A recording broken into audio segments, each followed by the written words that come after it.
Jungle.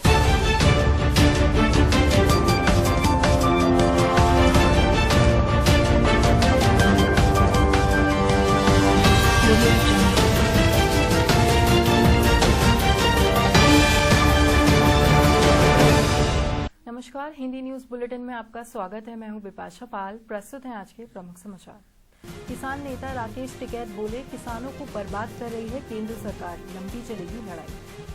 शासन ने लोगों को चेताया, होली पर ना खेले पानी के रंग, 100 से अधिक लोग ना हों एकत्रित। प्रदेश में 15 अप्रैल से लागू होगा नया शैक्षणिक सत्र, फीस एक्ट भी लागू होने के आसार। और हेलीकॉप्टर मामले में भाजपा प्रदेश अध्यक्ष मदन कौशिक ने मांगी माफी, कहा पार्टी उठाएगी सारा खर्च। अब समाचार विस्तार से।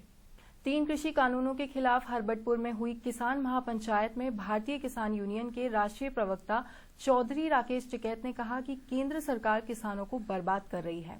उन्होंने कहा कि नए कृषि कानून लागू हुए तो किसानों को जमीन पर पूंजीपतियों का कब्जा होगा, किसान मजदूर बन जाएगा। उन्होंने कहा कि किसान आंदोलन लंबा चलेगा, सभी को एकजुट होकर जन विरोधी सरकार के खिलाफ आवाज उठानी होगी।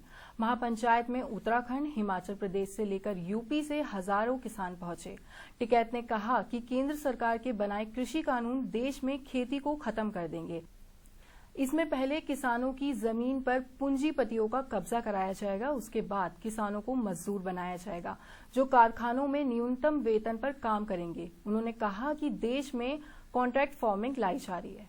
उत्तराखंड में होली समेत अन्य त्योहारों और समारोह के दौरान अधिकतम 100 लोग ही एक जगह एकत्रित होंगे। शासन ने कोरोना संक्रमण को बढ़ता हुआ देखकर यह आदेश दिया है। शासन ने लोगों से अपील की है कि पानी वाली होली ना खेलें। होली और आने वाले अन्य पर्वों में लोगों को अनिवार्य रूप से सामाजिक दूरी के नियम और मास्क का प्रयोग करने को कहा गया है। इसके साथ ही होली में गीले रंगों से परहेज करने को भी कहा गया है और सार्वजनिक स्थलों पर हुड़दंग, तेज संगीत और लाउड स्पीकर आदि के प्रयोग न करने को भी कहा गया है।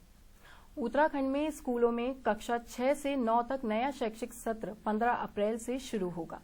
इस संबंध में शासनादेश जारी कर दिया गया है। वहीं 14 अप्रैल तक गृह परीक्षा संपन्न करानी होगी। शिक्षा मंत्री अरविंद पांडे ने शिक्षा विभाग को इसके निर्देश दिए हैं। इसके अलावा उन्होंने दोहराया कि प्राइवेट स्कूलों की बढ़ती और मनमानी फीस पर सरकार रोक लगाने जा रही है।